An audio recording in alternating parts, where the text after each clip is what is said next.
আজকে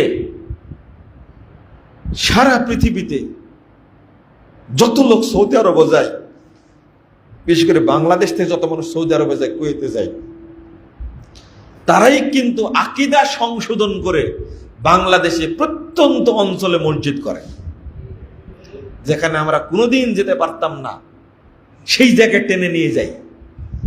আল্লাহু আকবার। এই প্রবাসী ভাইদের যেমন রেমিটেন্স বাঙালি জাতি কোনোদিন ভুলতে পারবে না, ঠিক যারা দাওয়াতি কাজ করে আমরা আলেমরা তাদের সাথে দাওয়াতি কাজ করে পারি না।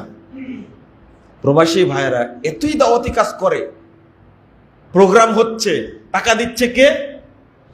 প্রবাসী ভাইয়েরা। অন্তত 80% টাকা তারা দেয়, খাবার দেয়। ওই ভাই থাকে কোথায়? সিঙ্গাপুরে। যে আলেমদের বিদায় দিবে, পথ খরচ দেবে, সে কোথায় থাকে? সৌদি আরবে। আর যে বলছে যে পুরস্কার বিতরণে কে, ও আছে কোথায়? মালয়েশিয়ায়। আপনারা কি করলেন? মসজিদ তৈরি করছে প্রবাসী ভাইয়েরা। দেখেন, কেউ 1 লাখ, 2 লাখ, 5 লাখ। আমরা এগুলো বুঝি। এরা কারা? এরা কি মাস্টার্স পাস, কামেল পাস? না না, কামলা পাস। কামলা দিতে গেছে সৌদি আরবে। আর এই দেশের পথভ্রষ্ট উলামায়ে ক্রাইম যারা, উলামায়ে সু যারা, এরাই প্রবাসী ভাইদেরকে কি করে? গালিগালিজ করে। ওই যে বিড়ির মুতা কুড়ায়, আর বাংলাদেশে এসে বলে আমরা আলেম হয়ে গেছি।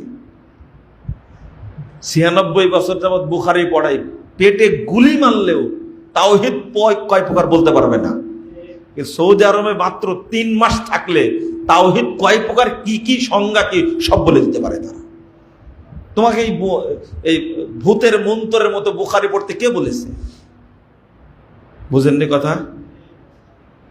তো মনে করবেন না যে এই দায়িত্ব মসজিদের ইমাম পালন করবে, যে না, আপনি উপস্থিত, আপনিই পালন করবেন। মসজিদের ইমাম তো মুশরিক, মাজার পূজা করে, কবর পূজা করে।